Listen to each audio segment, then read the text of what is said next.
절개를 통해서 어떠한 수술을 하는 거에 대한 환자들의 부담감, 절개 흉터나 회복기에 대한 부담감, 이런 부담을 덜게 되어서 실 리프팅이 조금 더 유행을 하는 것 같습니다.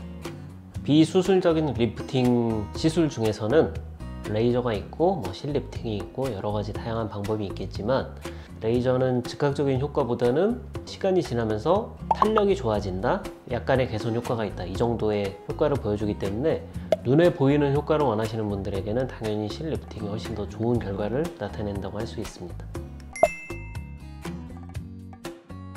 녹는 실 종류에는 쓰이는 실의 재료에 따라서 PDO 실, PLLA 실, PCL 실, 이렇게 대표적으로 세 가지 종류로 나눌 수 있는데, 우리가 흔히 쓰는 실로는 민트 실, 실루엣 실, 실루엣 소프트 실, 이 정도가 되겠습니다. 녹는 실 같은 경우는 실의 종류에 따라 다르겠지만 짧게는 3개월, 길면은 24개월 정도 후에 서서히 이제 녹아서 흡수가 되게 되는데요. 일단 염증이라든지 이물 반응 같은 경우가 실이 녹게 되면 당연히 사라지기 때문에 전혀 발생하지 않는다는 장점이 있습니다. 아무래도 효과 자체는 시간이 지나면서 서서히 사라질 수밖에 없습니다. 유지기간은 짧게는 6개월, 길게는 한 3년 정도로 보고 있습니다. 안 녹는 실의 대표적인 제품으로는 엘라스틱굼이 있습니다. 엘라스틱굼의 장점으로는 일단 실이 녹지 않기 때문에 유지기간이 일반적으로 녹는 실보다는 오래 간다고 볼 수 있습니다. 또한 엘라스틱굼 실은 실 자체가 특성이 고무줄처럼 늘어나는 특성이 있습니다. 엘라스틱굼의 가운데에는 실리콘이 들어 있습니다.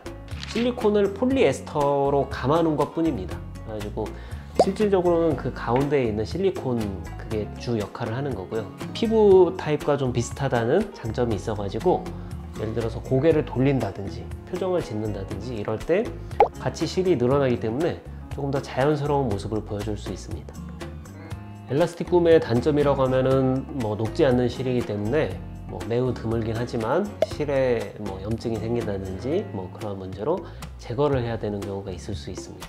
환자분들은 그 실이 녹지 않는다고 하면은 효과가 영구히 지속될 거라고 생각들을 많이 하시는데, 시간이 지나면 지날수록 실이 조직을 잡고 있는 힘은 지속적으로 약해지게 돼서 조직은 실에서 떨어지게 되기 때문에 안 녹는 실이라고 하더라도 효과가 영구적이진 않고 대략 2, 3년 또는 5년 정도 이렇게 보시면 될 것 같습니다.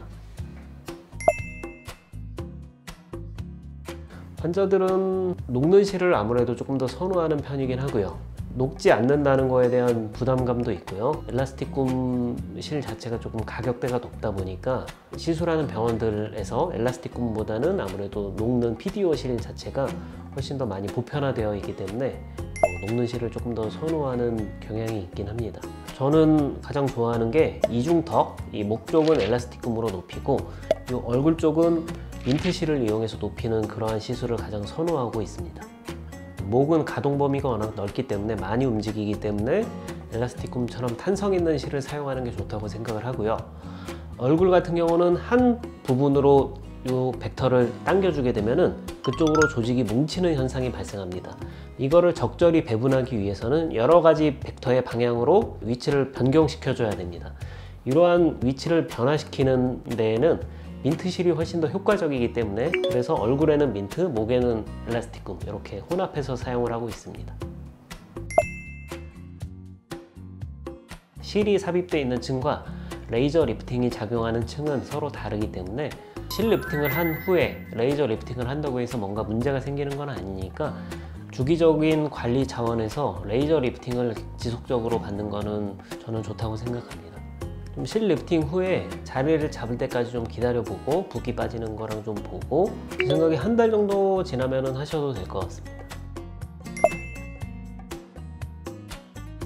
실 리프팅 시술의 가장 큰 한계점은 피부를 잘라내지 않는다는 겁니다. 그게 장점이자 단점인데요. 그러니까 연세가 많으신 분들, 피부 자체가 많이 늘어지신 분들은 결국에 이 남는 피부 자체를 당겨 올려서 잘라내야 이 피부가 딱 맞게 됩니다. 근데 실 리프팅은 잘라내는 과정이 없기 때문에 이 남는 피부를 어떻게 해줄 수가 없습니다. 하지만 실 리프팅이 갖는 장점이 더 크다고 생각하는데요. 일단 빠른 회복이 있고요. 안면 거상 수술은 신경 손상 같은 좀 위험한 부작용이 있을 수 있는 반면에 실 리프팅은 그러한 위험성이 거의 최소화되어 있는 굉장히 안전한 시술이기 때문에 시술하는 의사의 입장에서도 그리고 그 시술을 받는 환자의 입장에서도 훨씬 더 부담 없이 받을 수 있는 게 실 리프팅의 큰 장점이라고 생각합니다.